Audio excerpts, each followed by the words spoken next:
Asante bwana Spika. Na bwana Spika, ningependa nianze kusema hivi. Mwenzetu hapa ametukumbusha ya kwamba we are not voting pale AU.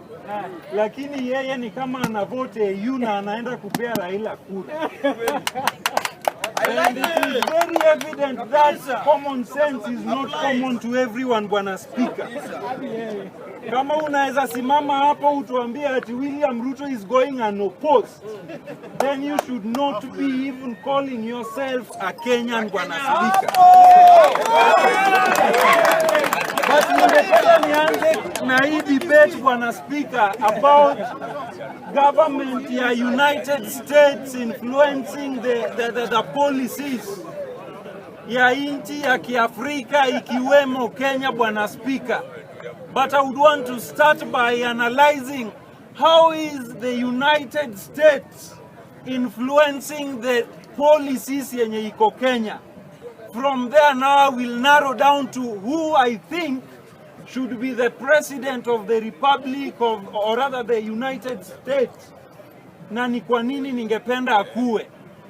There are so many ways yenye hii serikali ya US ina influence our policies, but I will mention just but a few, bwana Speaker.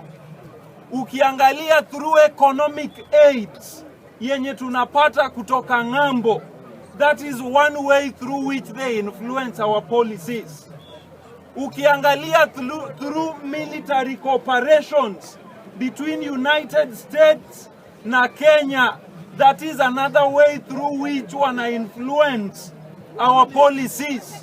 Na pia ukiangalia through trade between United States na Kenya, that is another way through which they influence our policies, bwana Speaker. And now if I stop about how they influence, now I want to narrow down, bwana Speaker, to who is the right guy if Kenya has to grow or if Africa has to grow. These are two people when we have already tested their leadership, bwana Speaker. Nikianzia bwana Trump, this is someone who has been a president in United States of America. Na tukiangalia time Donald Trump alikuwa rais wa United States, bwana Speaker, uta agree na mimi ya kwamba there was very limited influence of United States in African countries. Na ukiangalia time yenye Biden alikuwa president, bwana Speaker, too much was being done to influence the African countries. And that is to mean kama ule Harris alikuwa deputy wa Biden, she is going to replicate everything, bwana Speaker, that Biden was doing to these African states. And therefore, bwana Speaker, I would want to say that as a Kenyan who is looking forward to a growth in our nation, then Donald Trump must be the president of United States, bwana Speaker. And I would also want to say this, bwana Speaker. Donald Trump is reclaiming United States and making it a country for the United people of the United States. And that is to mean, bwana Speaker, he is not going to influence too much of the African states. And that is why I say, if there was a way we can influence this, then Donald Trump must be the president.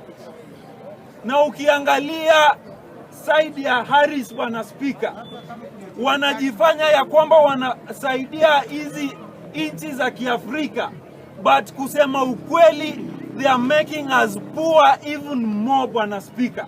Nikiacha siasa ya nje nirudi Kenya, bwana Speaker. 1 minute. Okay, in 2 minutes. All right, thank you, bwana Speaker. In 2 minutes, I want to say this, bwana Speaker. As much as we still don't know who are going to be on the ballots of Kenya come 2027, but I want to tell you the weakest candidate we are going to get there, bwana Speaker, is William Samoei Ruto. Because nguvu ya candidate katika debe, tunaangalia the track record, bwana Speaker. William Samoei Ruto alikuja kwa uongozi na uongo yenye wananchi walidanganywa. Na ile uongo yenye alisema Bwana Speaker, they do not have a chance in 2027 campaigns Bwana Speaker. So nikiangalia juu bado sijui ni nani atakuwa kwa debe. Lakini hata wewe Bwana Speaker ukiwa na William Samoei Ruto, uongo yako itachukua siku na uongo ya William Samoei Ruto itakuwa less popular because ni uongo yenye inakuwa recurrent Bwana Speaker. Asante. Memorial, the Republican, the Democrats yenye imebebwa na huyo mama anaitwa Kamala Harris. Wanaleta hizi mambo za abortion. Nyinyi toeni tu mimba, we peana mimba itolewe, topewa mimba itolewe. Mr. Speaker, that is a method of controlling the population and encouraging something called bad manners. It's called adultery and fornication, Mr. Speaker. So, Mr. Speaker, the policies of democracy imebebwa na huyu mama anaitwa Kamala Harris.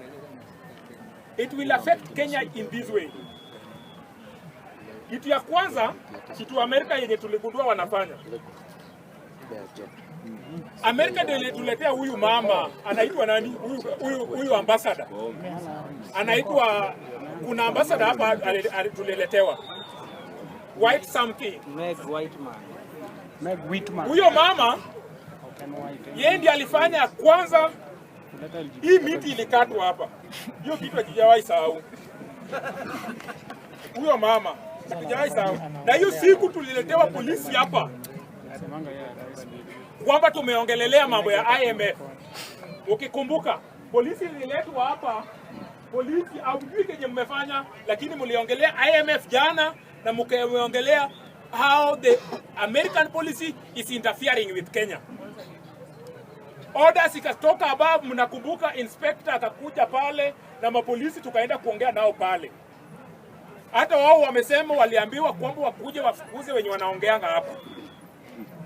So Mr. Speaker, for bunge la mwananchi Jacaranda to proceed and for the good policies, people like us, Democrat must just fall. Because they are encouraging and democratization abroad. Kwa wanataka democracy. Lakini kwa watu wengine, unakumbuka Sri Lanka. Kwa sababu president ya Sri Lanka hakuwa na wasupport, wameorganize goods.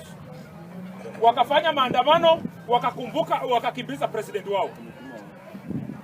Saa hii wameweka Ukraine wanapigana vita wajui. Wanataka dunia tu watu wapigane. Israel saa hii wanapigana huku, wanapigana na Iran au Democrats. Au watu, because of that, saa hii bei ya mafuta is affecting Kenya, Mr. Speaker.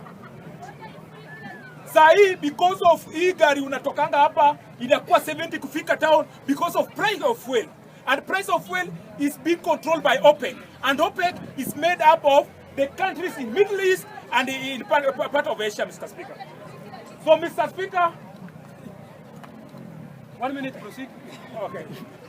So, Mr. Speaker, I'm calling upon Americans in the House. Najua kuna wenye wanapiga kura na posta, nyinyi wa Amerika hapa. Tunajua kuna spies hapa wa Amerika na wanajifanyanga wa Kenya.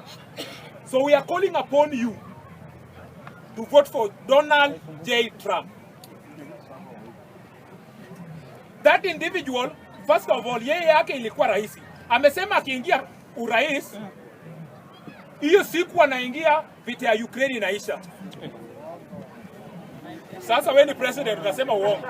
Wewe ni president. Wewe umejua Trump. So Mr. Speaker, because of time, I cannot explain a lot of policies on Republican. But for the stability of the country, because mnakumbuka, Mr. Speaker, just some few seconds, mnakumbuka 2008, it was the Republican ndio walikuwa kwa kiti. Mpaka wakatuma kondoli za rais hii Kenya, kama mnakufa hapa. Na wakatuma Annan. Mr. Speaker, by that time it was George Walker Bush, a Republican. Mnakumbuka kitu ilifanyika baada ya hapo?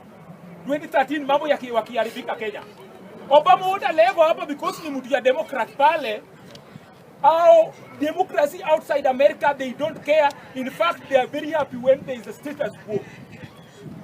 So we are calling upon the Americans to ensure that huyu mama aanguke for the betterment of the world. Thank you, Mr. Speaker. Number 2.